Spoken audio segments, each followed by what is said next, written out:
I'm Amy, 28 female. My life is a testament to the fact that family isn't about blood, it's about who shows up. I live in a cozy little house on the outskirts of the city with my fiancé, Alex, and our golden retriever, Buster. I own a small but successful event planning business, where I spend my days creating perfect moments for other people, weddings, anniversaries, milestone birthdays, and I love every second of it. But the perfect moment I was planning for myself, my own wedding, was about to be threatened by a ghost from a past I never really knew. A woman who gave me life only to discard it. Before this story unfolds, I'd love to connect with you. Please let me know in the comments where you're watching from and what time it is in your corner of the world. It's amazing to see how far these stories can travel. My earliest memory isn't of a person, but of a feeling, safety. It's the memory of being held in strong, slightly calloused hands that smelled faintly of garage soap and steel. Those were the hands of my dad, Robert. Beside him was the soft, gentle presence of my mom, Helen, whose hugs could cure anything and whose lullabies were the soundtrack to my childhood. They were, and are, my entire world. I am their daughter, and they are my parents. This is the most fundamental truth of my life. I was adopted when I was just 6 weeks old. The story, as they've always told it, is simple and without malice.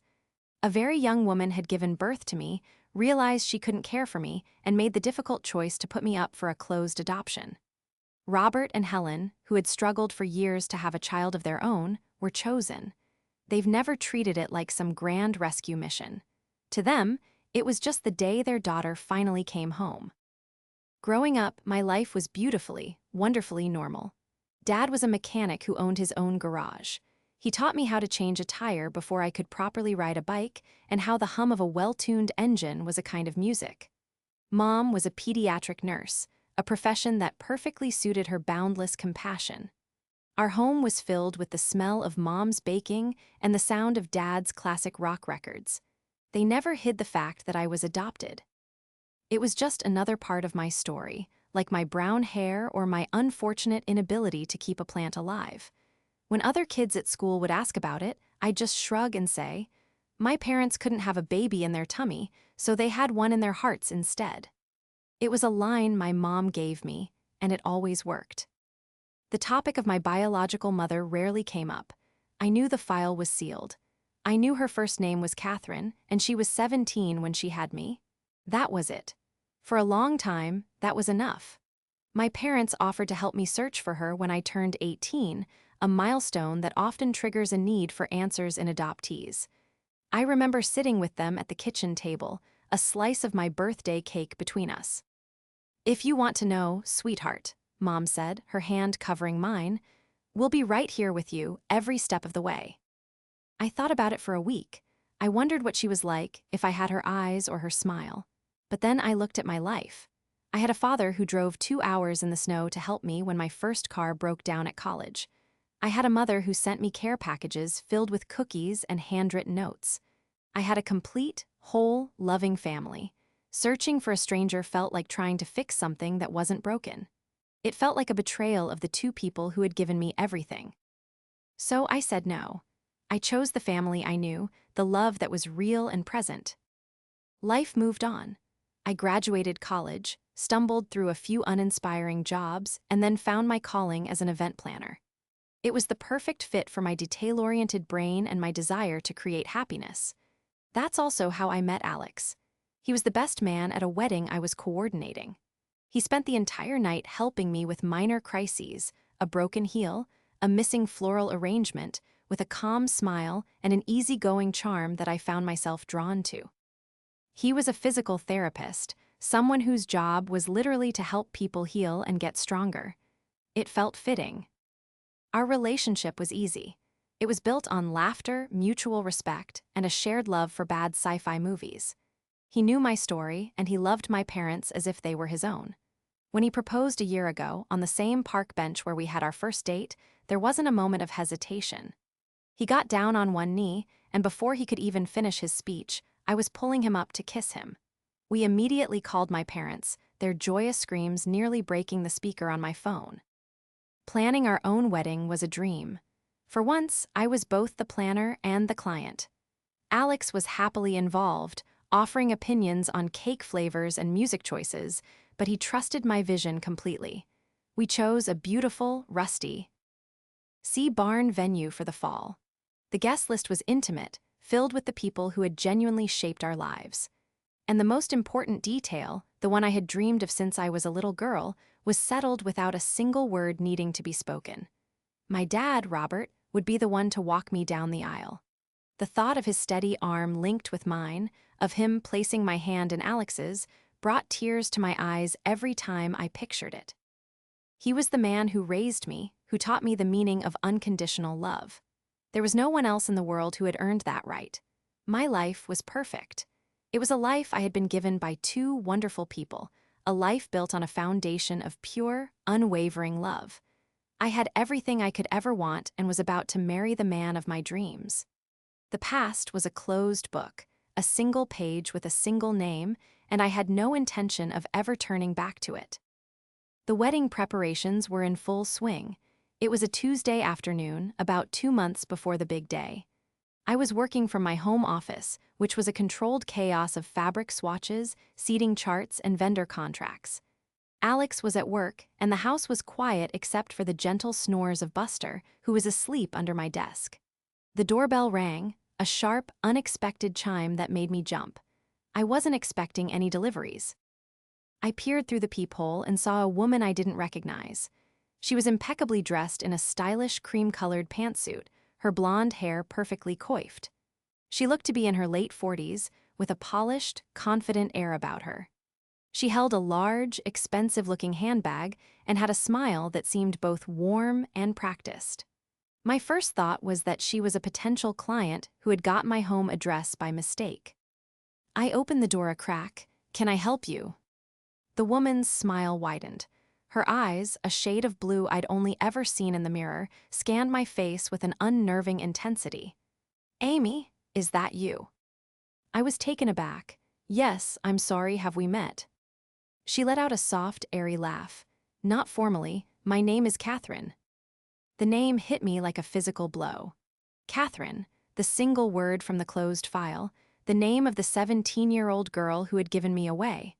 For a moment, the world tilted on its axis. My meticulously organized office, the scent of coffee, the sound of Buster stirring at my feet, it all faded into a dull roar in my ears. This couldn't be happening. Not now, not like this. I must have looked as shocked as I felt because her smile faltered slightly. "I know this is a lot to take in," she said, her voice smooth as silk. "I probably should have called first, but I didn't have your number. I had to do a bit of detective work to find you." Detective work? The phrase sounded so casual, so flippant, as if finding the child you abandoned was a fun little project. My hand tightened on the doorknob. "What do you want?" My voice was tight, barely a whisper. I wanted to see you," she said, her eyes welling up with what looked like tears. But they seemed too perfect, too strategically placed. "I've thought about you every day for 28 years, Amy. Not a day has gone by." I felt a cold, hard knot form in my stomach. This was the scene I had actively chosen to avoid my whole life. The dramatic reunion, the tearful confession. It felt like something out of a movie, and I felt like a stranger in my own life. I didn't invite her in. I couldn't. The threshold of the home I had built with Alex, the home my parents had helped us put a down payment on, felt like a sacred boundary she had no right to cross. We stood there in a strained silence for a long moment, me in the doorway of my life, her on the outside looking in. "How did you find me?" I asked again, my voice a little stronger this time. "Oh, it's amazing what you can find online these days," she said, waving a dismissive hand. "I'm a lifestyle blogger. I'm very good at research. I found your business page, saw a picture of you, and I just knew, you have my eyes." She said it like she was bestowing a precious gift upon me. A lifestyle blogger. Of course. Her perfect appearance, her practiced emotions, it was all a brand, a curated version of a person. She reached into her purse and pulled out a business card. It was thick, embossed cardstock with her name, Catherine Blooms, and a tagline, "Curating a Beautiful Life." "I saw your wedding announcement too," she continued, her voice dropping to a conspiratorial whisper. A fall wedding, how lovely. I always thought you'd be a fall bride. The casual mention of my wedding, the most personal event of my life, felt like a violation. She spoke as if she had some innate knowledge of me, as if she had been watching from the wings all along. But she hadn't. She had been a ghost, a name on a piece of paper. She had been silent for 28 years. Why now? Why, when my life was so full and happy? I don't understand, I said, my initial shock giving way to a slow-burning anger. You signed away your rights. It was a closed adoption. You were never supposed to find me. Her face fell, the perfect mask of sorrow settling back into place. I know, and I respected that. For years, I told myself it was the best thing for you, that you were with a good family who could give you everything I couldn't. But as I got older, and now, seeing you're getting married, I just couldn't stay away any longer. I had to know if you were happy. It was the perfect thing to say. The selfless, repentant mother routine. But every word felt hollow, rehearsed. It wasn't about my happiness. It was about her. Everything about this moment, her sudden appearance, her designer suit, her curated emotions, screamed of a self-serving purpose. She wasn't here to check on me. She was here to get something from me. I didn't know what it was yet, but I could feel it. I have a family, I said, my voice firm. A wonderful family, the people who raised me. Of course, she said quickly. And I would never want to take away from that. I'm so grateful to them. I would love to meet them someday, to thank them. The audacity of it stole my breath. Meet them? Thank them? She wanted to insert herself into the fabric of my life as if she belonged there. As if 28 years of complete and total absence could be erased with a polite conversation on my doorstep. I have to go, I said, starting to close the door. This is too much. Wait, she said, her hand darting out to press against the door. The gesture was surprisingly strong. Amy, please just. One coffee? Let me tell you my side of the story. Then, if you want me to leave and never come back, I will, I promise. I looked at her face, at the desperate plea in her eyes. Against my better judgment, a tiny, traitorous part of me was curious. The part of me that had spent a week at age 18 wondering. What was her story? Why did she really do it? Maybe I needed to hear it. Maybe I needed to understand the beginning of my story to fully appreciate the life I had now. It was a mistake, a colossal, life-altering mistake. But in that moment, I nodded. Fine, one coffee. Her face lit up with a triumphant, relieved smile. It was a smile I would come to realize was not for me, but for herself. She had gotten what she came for. She had her foot in the door. And as I watched her walk back to her luxury sedan parked at the curb, I felt a deep, chilling premonition. My perfect, carefully constructed life was about to be put to the test. We met 2 days later at a neutral, impersonal coffee shop downtown. I chose it specifically because it was a place I never went to, a place with no memories attached.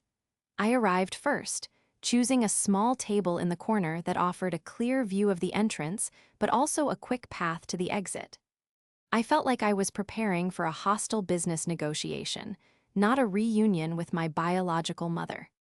When she walked in, she looked just as polished as she had on my doorstep, this time in a chic navy blue dress. She spotted me and glided over, a bright, disarming smile on her face. Amy, you came, she said, sitting down. Thank you, this means the world to me. I didn't return the smile. I said I would. I motioned for the waiter. I only have about an hour, I have a client meeting. It was a lie, but I needed a clear boundary, an escape hatch. She ordered a complicated latte with oat milk and a whisper of cinnamon, while I stuck to a simple black coffee. The small talk was excruciating. She asked about my business, feigning intense interest in the world of event planning. She talked about her blog, Catherine Blooms, and how it had grown from a small hobby into a full-blown career. She spoke of brand partnerships, sponsored trips to Tuscany, and the importance of authentic living, a phrase that made me want to laugh out loud. There was nothing authentic about this woman. Finally, after her frothed milk masterpiece arrived, she got to the point. She told me her story. It was a sad, well-rehearsed narrative of a scared, impoverished 17-year-old. Her parents had thrown her out. The boy, my biological father, had denied everything and disappeared. She had no money, no support, and no future. Giving me up, she said, was the most selfless, painful act of love she had ever committed. I wanted you to have a life with 2 parents, a nice home, all the things I couldn't provide, she said, dabbing at her eyes with a pristine napkin. And it looks like you got it. I'm so happy for you. I listened, my black coffee growing cold in my hands. The story was plausible. It was heartbreaking, even, but something about the delivery felt off. It was too smooth, too polished. It was a story she had told herself so many times that it had become her unshakable truth, absolving her of any real responsibility. She was the hero of her own tragedy. Why now? Catherine, I asked, cutting through her performance. Why after 28 years of silence? She sighed, a dramatic, breathy sound. My life is wonderful now. I have a successful career. I'm financially stable. But there was always this hole in my heart, this piece of me that was missing. When I saw your wedding announcement, it felt like a sign from the universe. A chance for me to reconnect, to be a part of your life if you'll let me. A part of my life? I echoed, the words tasting like ash. What does that even mean? And then it came, the real reason she was here. She leaned forward, her voice dropping into an intimate, earnest tone. She placed her perfectly manicured hand over mine on the table. I instinctively flinched, pulling my hand back. She ignored it. I know I haven't been there for you, Amy. I know I don't have the right to ask for anything. I've missed everything. Your first steps, your first day of school, your graduation, all of it. And I will regret that for the rest of my days, she began, her voice thick with emotion. But your wedding, that's a new beginning. It's the first day of the rest of your life. And I was hoping, praying, that you would let me be a part of it in a truly special way. I stared at her, a sense of dread washing over me. What are you talking about? She took a deep breath, her blue eyes pleading. I want to walk you down the aisle. The words hung in the air between us, so completely and utterly absurd that for a second I thought I had misheard her. Walk me down the aisle? Her, the woman who left me at a hospital. The stranger who spent 30 minutes telling me a sad story in a coffee shop. The audacity of it was breathtaking. It was a punch to the gut. All the anger I had been suppressing, all the confusion, coalesced into a single, white-hot point of rage. I started to laugh. It wasn't a happy sound, it was sharp and incredulous. You can't be serious. Her face fell. The hurt looked genuine this time, if only because her request had been so brazenly rejected. I am serious. It would mean everything to me. A chance to finally do one thing for you, to give you away as your mother. My mother? I snapped, my voice rising. A few people at nearby tables glanced over. My mother's name is Helen. She's the one who held me when I was sick, who helped me with my homework, who taught me how to be a good person. My father's name is Robert. He's the one who taught me to be strong, who believed in me when I didn't believe in myself. He is the one who will be walking me down the aisle. You are not my mother. You are a biological stranger who forfeited that right 28 years ago. Tears were now streaming freely down her face, ruining her expensive makeup. You don't understand, she whispered, her voice cracking. This isn't just for me. It's for you too. It's about healing. It's about our story coming full circle. Our story? I stood up, my chair scraping harshly against the floor. There is no our story. There is my story, which you are not in, and there is your story, which I mercifully escaped. You don't want to heal me, Catherine. You want a prop. You want a perfect photo for your blog. The long-lost daughter, the tearful reunion at the altar. You want to curate a beautiful new chapter for your brand, and you think I'm going to let you use my wedding, my life, to do it. I threw a $20 bill on the table to cover our coffees. This conversation is over. My answer is no. 1,000 times no. Do not contact me again. Do not come to my house. Stay away from me and stay away from my family. I turned and walked out of the coffee shop, leaving her sitting there in a puddle of her own performative grief. My hands were shaking, my heart was pounding, but my mind was crystal clear. This wasn't about a misguided woman seeking forgiveness.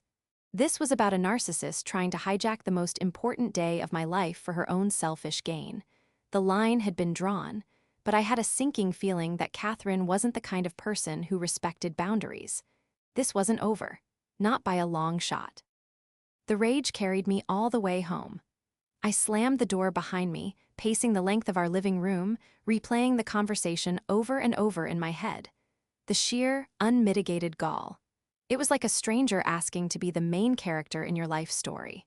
When Alex got home, he found me sitting on the sofa, staring blankly at the wall, my untouched dinner cold on the coffee table. I told him everything. Every word of Catherine's polished story, every perfectly timed tear, and the unbelievable, audacious request. Alex listened patiently, his expression shifting from confusion to disbelief, and finally to a quiet, protective anger that matched my own. When I finished, he just pulled me into a hug and held me. "I am so sorry, Amy," he whispered into my hair. So sorry you had to go through that. Her request wasn't just inappropriate, it was cruel. "It's the why, Alex," I said, my voice muffled by his shoulder. I can't shake the feeling that this isn't about some deep-seated maternal regret. It feels calculated. The lifestyle blogger thing, the talk of her brand. It feels like a publicity stunt. "Then we treat it like one," he said, his voice firm. "We shut it down. You told her to stay away. If she contacts you again, we get a lawyer involved. She has no rights here." He was right, of course, but my brief, disastrous meeting had opened a Pandora's box of curiosity. I had told her to stay away, but I hadn't promised not to look. I needed to understand. I needed to know who this woman, Catherine Blooms, really was. Was she the tragic figure from her story, or was she the manipulative narcissist I saw in the coffee shop? That night, after Alex was asleep, I opened my laptop. It was time to do some detective work of my own. Finding her blog, Curating a Beautiful Life, was easy. It was a pastel-hued monument to superficiality. Post after post featured professionally shot photos of Catherine in exotic locations, wearing designer clothes and sipping champagne. She wrote articles with titles like "Finding Joy in Simplicity," next to a photo of a $2,000 handbag, and "The Power of Authentic Connections" at a sponsored networking event. Her entire online persona was a carefully constructed illusion of effortless perfection. I scrolled back years and years into her archives. I found posts about her journey of self-discovery after a difficult early adulthood. She vaguely alluded to hardship, but never gave specifics. It was all part of her brand narrative, the woman who pulled herself up by her bootstraps to create a flawless life. Her About Me page was a masterpiece of revisionist history. It mentioned she was from our city but had reinvented herself. There was no mention of a child. I didn't exist in her beautifully curated world. Then I turned to social media. It was more of the same, but with a more interactive, personal flavor. And that's where I found the first crack in her story. In a Throwback Thursday post from a few years ago, she had posted a photo of herself with two older people. The caption read, "So wonderful to spend the weekend with my amazing parents. Their support from day one has been my rock. Family is everything, blessed." Her parents, the same parents who had supposedly thrown their pregnant teenage daughter out on the street. I felt a chill run down my spine. It was a lie. A foundational piece of her sob story was a complete and utter fabrication. I clicked on her parents' profiles. They were public. Their pages were filled with proud posts about their daughter, the successful blogger. They looked like a normal, happy, upper-middle-class family. The digging became more frantic. I started searching public records, newspaper archives, anything I could find. It took a few hours, but I hit a goldmine, a digital archive of old high school yearbooks. I found Catherine's senior yearbook. There she was, 17 years old, with the same blue eyes and a confident smile. And right there in the description for the drama club was a small note. "Best wishes to our star, Catherine, as she takes a semester off to stay with her aunt in California." A semester off. To stay with her aunt. Not kicked out. Not homeless. It was a planned, discreet absence to avoid a scandal in their small, gossipy town. They had sent her away. My birth wasn't a moment of desperate poverty, it was a moment of social inconvenience. The final piece of the puzzle fell into place when I cross-referenced dates. Her semester off corresponded with my birth date, When I searched for her name in California records for that year, I found nothing. But when I searched for her aunt's name, I found it. And I also found a connection to my biological father. He wasn't some boy who had denied me. His family was friends with Catherine's family. A quick search of his name revealed he was now a partner at a prestigious law firm in another state. He wasn't a ghost. He was a wealthy, successful man. This wasn't a story of a poor, abandoned girl. This was a story of two well-off families managing a teenage mistake. But why the sudden reappearance now? The answer came from a seemingly innocent post on Catherine's blog from 2 weeks before she showed up at my door. It was an announcement. She was writing a book. A memoir. The tagline was, "My journey from rock bottom to radiant living. A story of overcoming, reinvention, and a secret I've held for 28 years." There it was, the motive. It was so much clearer and uglier than I could have imagined. She wasn't seeking healing. She was seeking a dramatic final chapter for her tell-all memoir, a tearful reunion with her long-lost daughter. A forgiveness arc played out on the most public stage imaginable, my wedding. Her walking me down the aisle wouldn't just be a photo op for her blog, would be the climactic scene of her book, the ultimate proof of her journey. She wasn't just trying to hijack my wedding, she was trying to monetize my entire existence. I closed the laptop, the soft glow of the screen illuminating the dark room. I wasn't angry anymore. The rage had been replaced by a cold, sharp clarity. She had lied about everything. Her past, her reasons, her emotions. She had tried to manipulate me, to use my life as content for her brand. She had underestimated me. She thought I was just a sentimental girl who would be swayed by a few tears and a sad story. She didn't realize I was the daughter of Robert and Helen. Robert, the mechanic who taught me to look at an engine and see not a mess of parts, but a system that had to work together. Helen, the nurse who taught me that the most important thing is to do no harm, but also to stand up for those who can't stand up for themselves. Catherine wanted a story. I decided then and there that I would give her one, but it wouldn't be the one she was planning to write.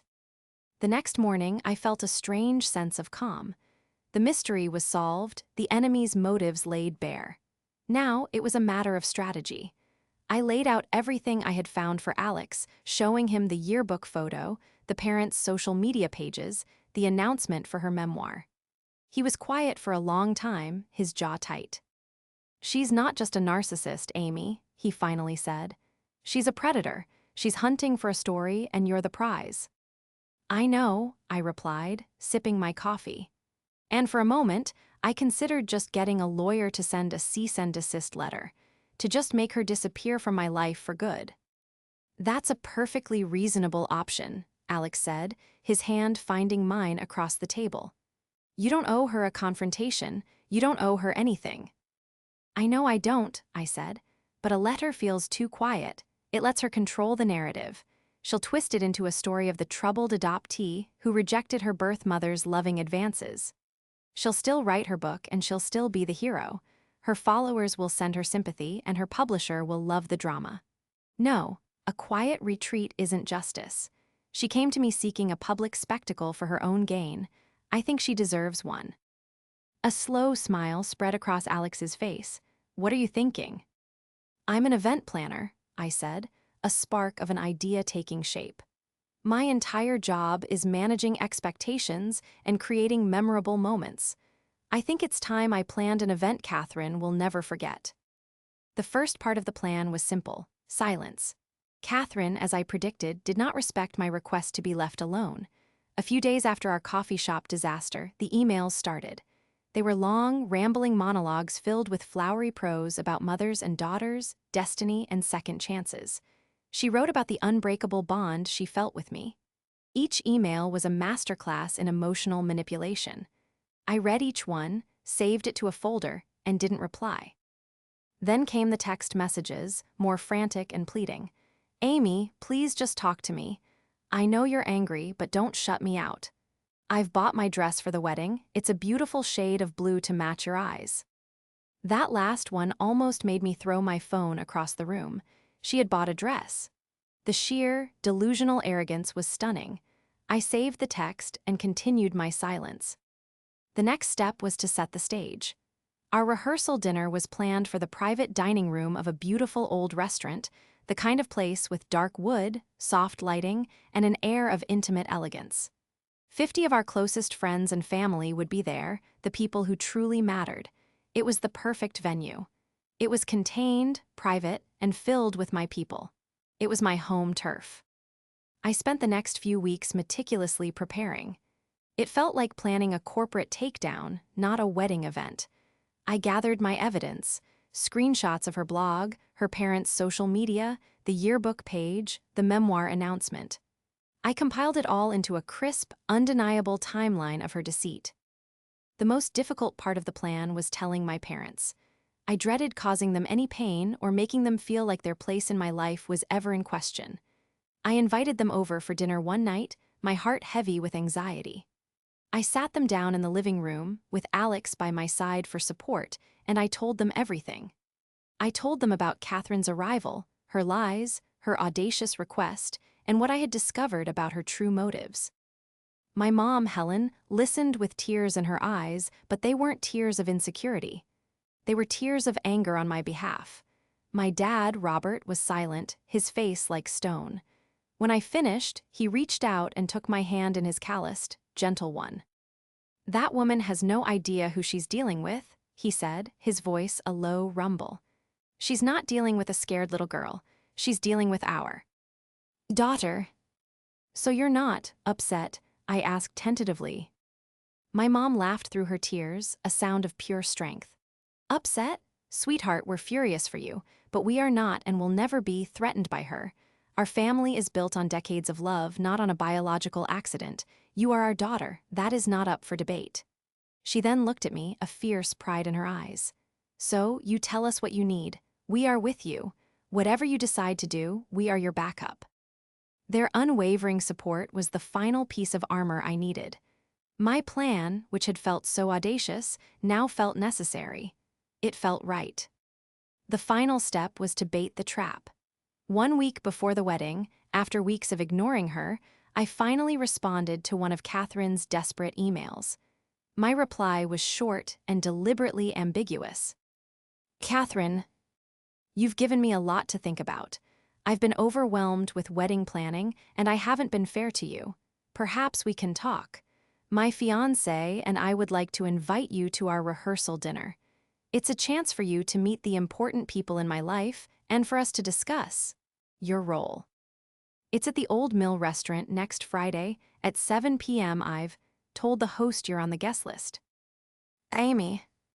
I hit send before I could second-guess myself. The bait was out.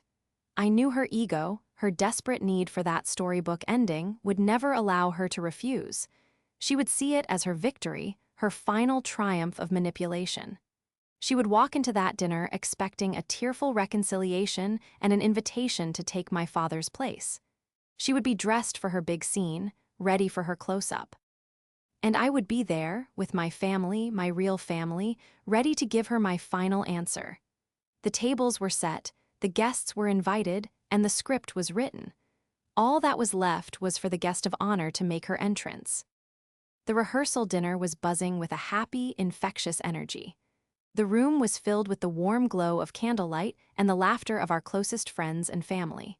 My parents were beaming, moving from table to table, accepting congratulations and sharing stories about my childhood. Alex was by my side, his hand a constant, reassuring presence on the small of my back.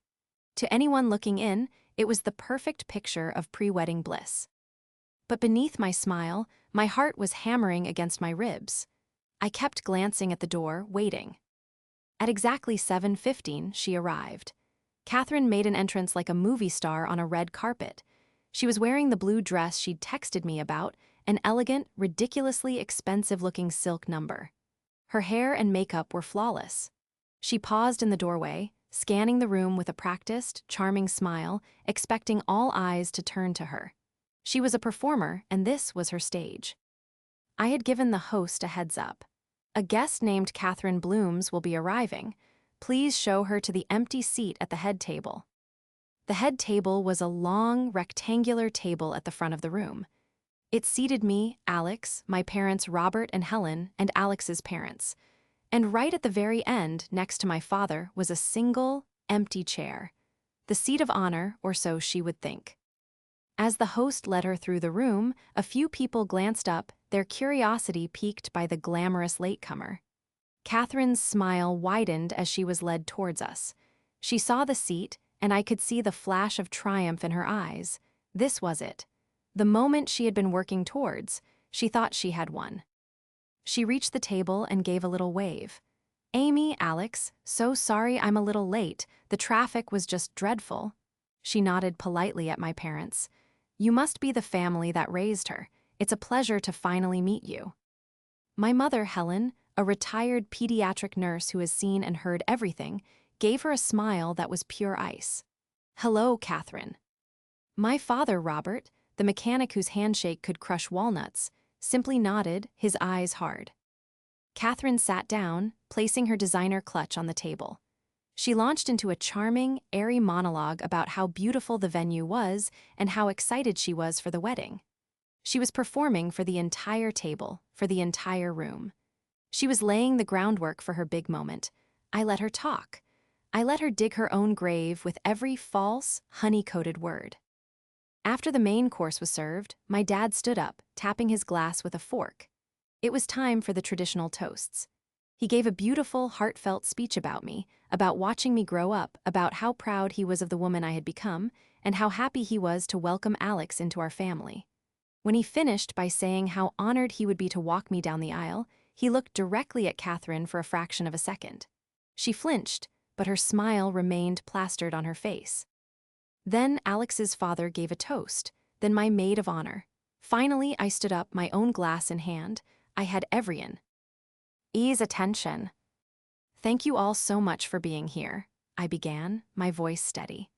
"It means the world to us to be surrounded by the people we love, the people who have built us into who we are today.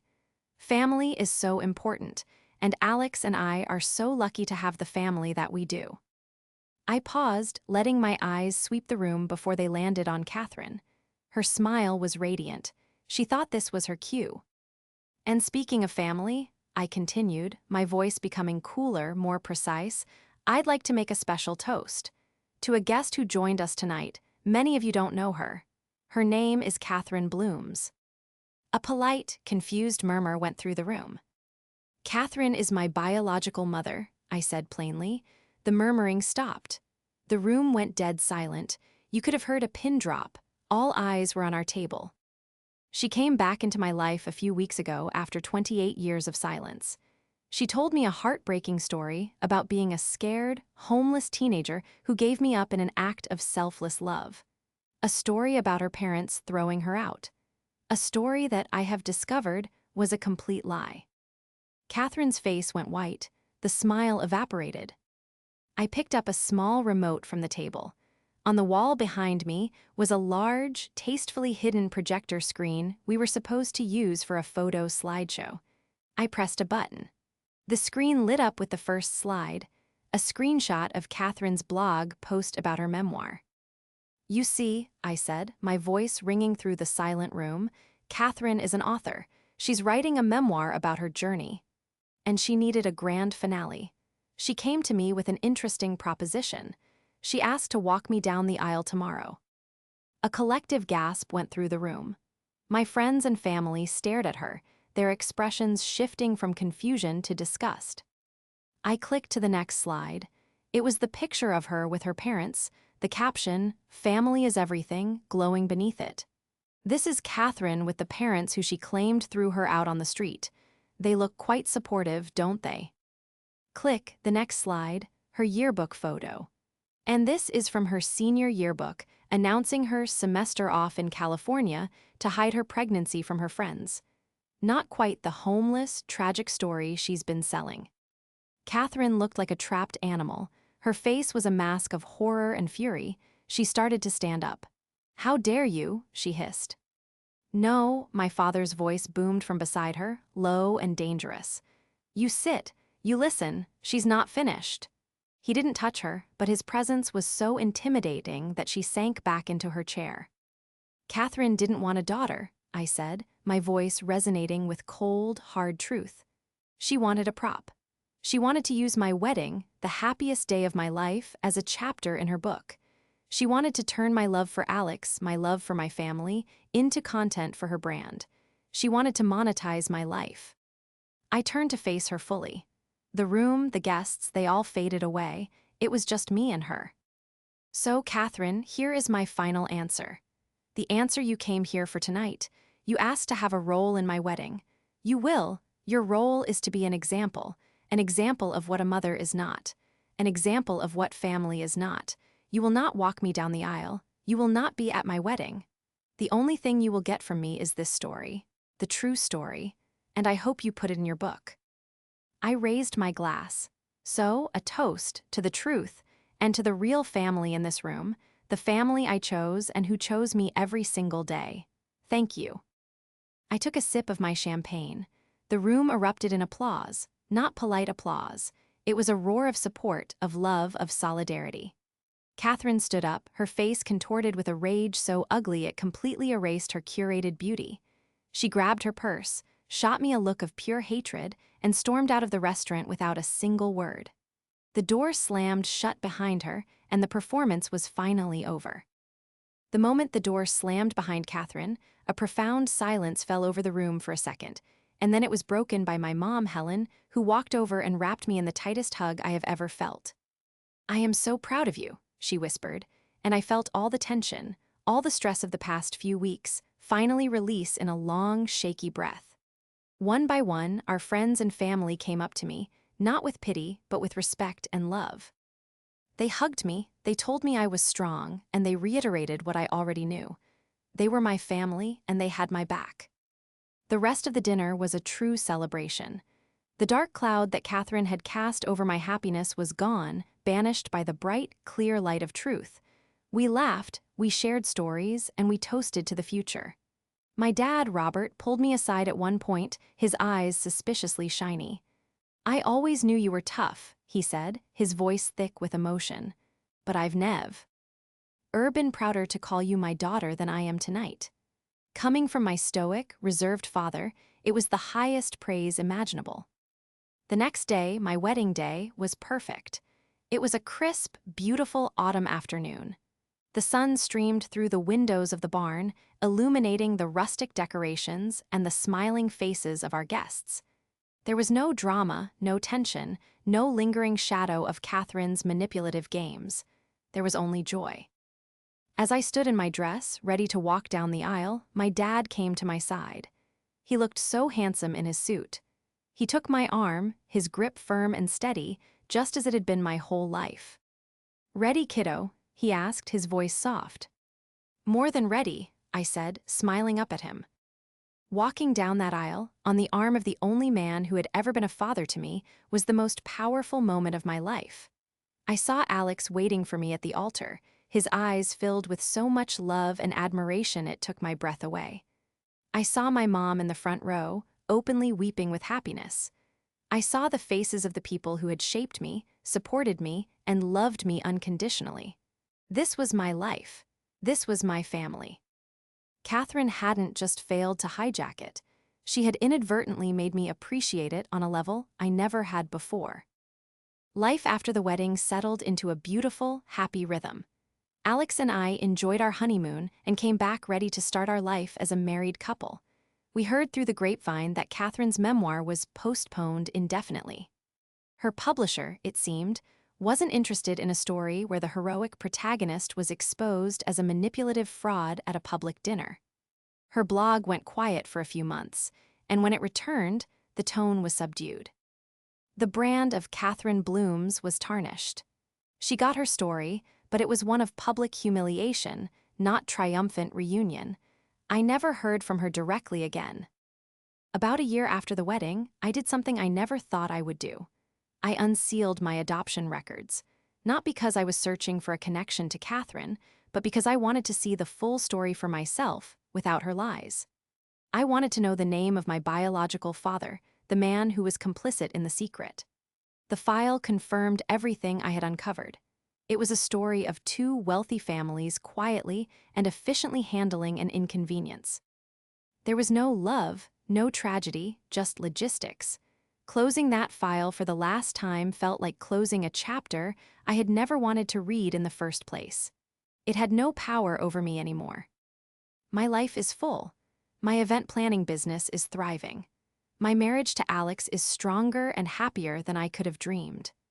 My parents, Robert and Helen, are now eagerly awaiting the title of grandparents, a role I know they will fill with the same boundless love and dedication they gave to me. Sometimes I think about Catherine and the path my life could have taken, but the thought is fleeting, like a passing cloud. Her reappearance, as painful and violating as it was, gave me an unexpected gift. It forced me to define, once and for all, what family means to me. It's not about shared DNA or a biological imperative. It's about the hands that hold you, the arms that comfort you, the people who show up day after day, year after year. It's about the toast at the rehearsal dinner, the roar of applause, the steady arm in mine as I walked toward my future. It's about the family you build, the family you nurture, and, most importantly, the family you choose. And I would choose mine again, 1,000,000 times over.